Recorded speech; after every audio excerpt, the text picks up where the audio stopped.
Баршаңызға сәлем, сіздермен бірге Айғаным.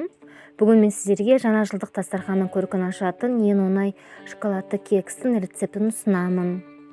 Видеоның соңына дейін қараңыздар. Мен каналыма тіркеліп, лайк басып, комментарий қалдыруды ұмытпаңыздар достар. Ең алдымен сүтті ысытып аламыз. Содан кейін үстіне қант пен какао қосып, жақсылап араластырамыз. Қант пен какао еру керек.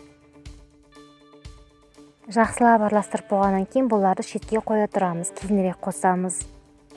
Енді ыдысымызға 3 жұмыртқаны салып, үстіне қант салып, миксермен жақсылап араластырамыз.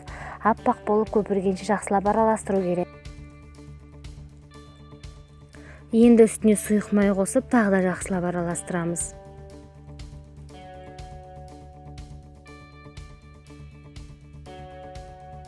Жұмыртқалы массамыздың үстіне бағанағы сүт пен қант қосылған какаомызды құямыз. Және де бұларды да жақсылап араластырамыз. Ұнға 1 қасық қопсытқыш қосып електен өткіземіз. Ұнды бірден салуға болмайды, 2-3-ке бөліп саламыз. Егер де бірден салатын болсақ, біздің кексіміз көтерілмей қалады.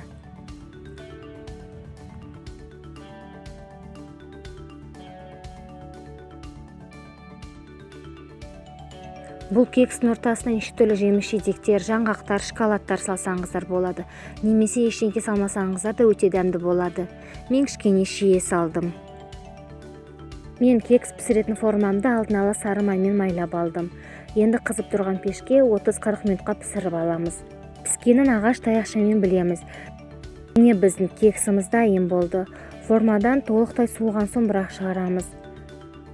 Дастарханға бұл кекстің бетін әсемдемей осылай қойсаңыздар да өте әдемі болады. Бірақ мен бетіне шоколадты глазур жағып, жеміс-жидектермен әсемдеймін.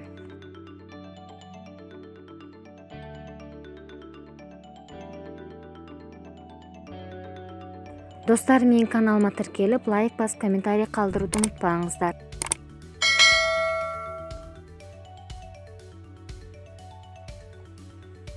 Біздің кекс дайын, енді сіздерге ортасын кесіп көрсетемін. Кекс өте жұмсақ болып шықты, сіздерге ұнайды деген ойдамын.